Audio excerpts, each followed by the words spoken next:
Tem perguntas, né? Mas deixa eu só chamar rapidinho para a gente dar uma piscada aqui na tela. O Álvaro, o Jerome Powell começou lá a falar no Senado americano, nessa posse, né, desse segundo mandato dele. Vamos ouvir, por favor?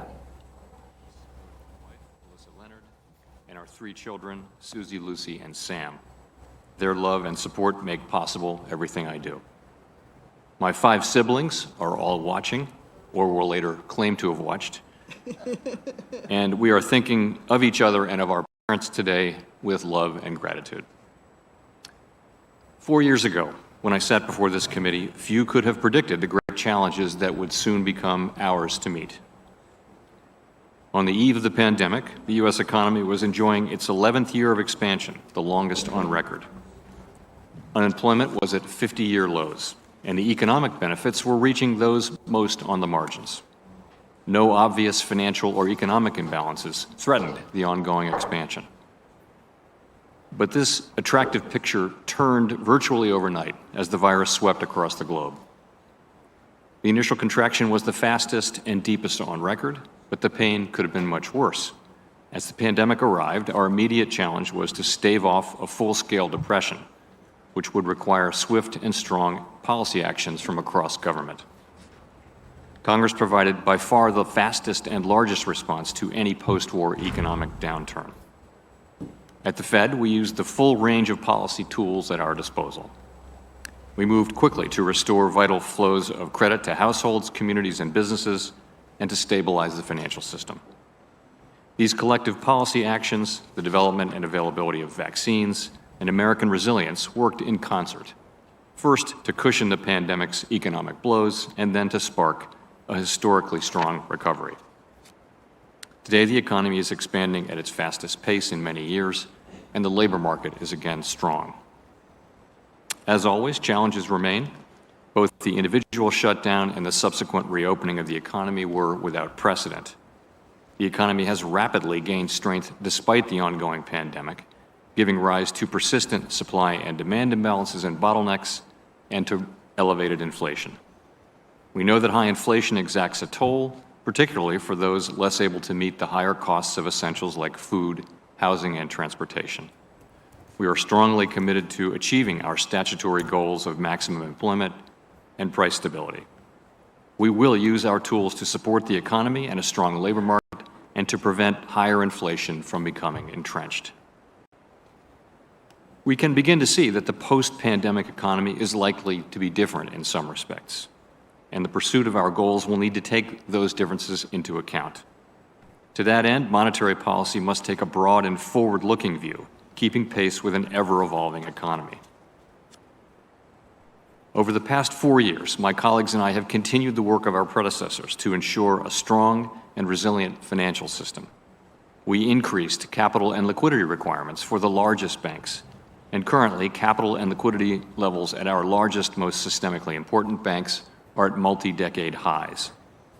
We worked to improve the public's access to instant payments, intensified our focus and supervisory efforts on evolving threats such as climate change and cyber attacks, and expanded our analysis and monitoring of financial stability. We will remain vigilant about new and emerging threats. We also updated our monetary policy framework, drawing on insights from people and communities across the country to reflect the challenges of conducting policy in an era of persistently low interest rates. Congress has assigned the Federal Reserve important goals and has given us considerable independence in using our tools to achieve them.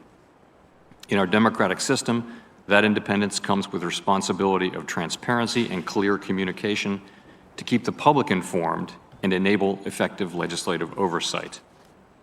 That duty takes on even greater significance when the Fed must take extraordinary actions in times of crisis. In order to facilitate that transparency and to earn your trust and that of the American people, I have made it a priority to meet regularly and frequently with you and your elected colleagues, and I commit to continuing that practice if I'm confirmed to another term. The Federal Reserve works for all Americans. We know our decisions matter to every person, family, business, and community across the country.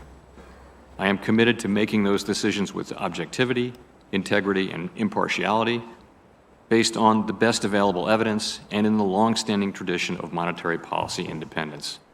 That pledge lies at the heart of the Fed's mission and is one we all make when we answer the call to public service. I make it here again with force and without reservation. Everything we do at the Federal Reserve is in pursuit of the goals set for us by Congress. I'm honored to have worked in service to those ends since I joined the Fed in 2012 and as chair for the past 4 years. Thank you. I look forward to your questions. Thank you, Chair Powell. Tá aí então o discurso, né? Many Nesse working momento Americans aí are do concerned. presidente do Banco Americano. Só pedir para o pessoal tirar aqui do meu ponto o retorno, porque senão me atrapalha aqui um pouquinho, mas de uma forma geral, né, ele voltou ali a falar de prometer combater a inflação, né, a alta inflacionária, também falou que vão usar todas as ferramentas para dar suporte à economia, um mercado de trabalho forte para tentar evitar que a inflação, né, uma inflação ainda mais persistente. Ele também, né, que deve comandar aí por mais 2 anos à frente do Banco Central, falou também bastante sobre essa questão de acompanhar o ritmo da evolução da economia, ter uma visão mais ampla de um longo prazo e que acredita, né, que agora essa recuperação no pós-pandemia seja um pouco, né, diferente até do que em outros momentos. Deixa eu trazer aqui na minha tela, eu até anotei algumas coisas aqui, Marco, não sei se você anotou outras aí que sejam, né, bem relevantes, trazer o Marco aqui comigo junto com o Álvaro Bandeira e repercutir um pouquinho aí dessa fala. Marco Saravalli, o que você achou? Veio em linha aí exatamente com o que o mercado você acha que estava esperando mesmo? Você anotou algum outro ponto aí? Eu vi ele falando um pouquinho da questão do desemprego também, né? Falando um pouco em relação a isso, tentar equilibrar aí a questão do desemprego, o aumento de taxas prematuras também, prematuramente, falou que seria arriscar aí um período de desemprego mais longo. O que você achou sobre esse discurso aí do Jerome Powell? Eu vou pegar o discurso e também já fazer uma provocação pro Álvaro, no sentido aqui, Álvaro, quando a gente falou muito durante 2020, 2021, e pelo menos foi um debate que a gente trouxe aqui muito para a BM&C, aqui do nosso presidente do Banco Central do Brasil. Muita gente criticou quando a gente levou a taxa de juros para próximo de 2%, né? E lógico que depois que acontece, vêm as críticas, né? Agora, pelo menos esse é o meu entender, né? Até o Powell reforçando, a gente utilizou, dá muito peso para o mercado de trabalho aqui, utilizar os instrumentos, né, de política monetária. Só agora a gente até, de certa forma, tem um pouco de crítica, mas parece que o mercado financeiro critica muito menos o Banco Central americano, né, por manter a taxa perto de zero. Só que o brasileiro a gente critica ou criticou por ter ido até 2%. Né? Você acha justo essas críticas? Porque eu acho que todo mundo tentou, assim como o próprio discurso, né, tentou reativar a economia, acelerar a injeção de liquidez, né, muito preocupado com o mercado de trabalho, com os impactos ali muito incertos em relação ao Covid 2020-2021, esse biênio. Né? Mas no meu entender parece que a gente é mais autocrítico do que realmente... Ou não, ou é um exagero meu. Ou a gente vai começar a criticar também o Banco Central americano, né, que já deveria, ou enfim, acelerar a taxa de juros. Então é uma soma de fatores aqui para a gente entender um pouco desse discurso aqui do Jerome Powell, presidente do Banco Central americano. Né?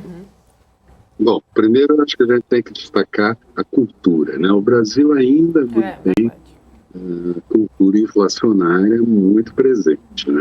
Então, os cuidados que nós deveríamos ter aqui deveriam certamente ser maiores do que o americano e mantém exatamente uma cultura de estabilidade da moeda americana ao longo do tempo. Eu lembro que essa cultura inflacionária nossa é muito recente quando a gente fala de economia.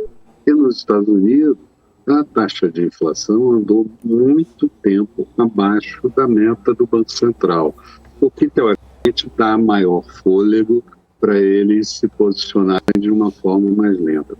Forma lenta essa e acabou não vingando tanto, né, Marco? Porque nós pensávamos inicialmente que o tapering, a redução dos estímulos, ia terminar lá para meados do ano, e a gente está falando de março.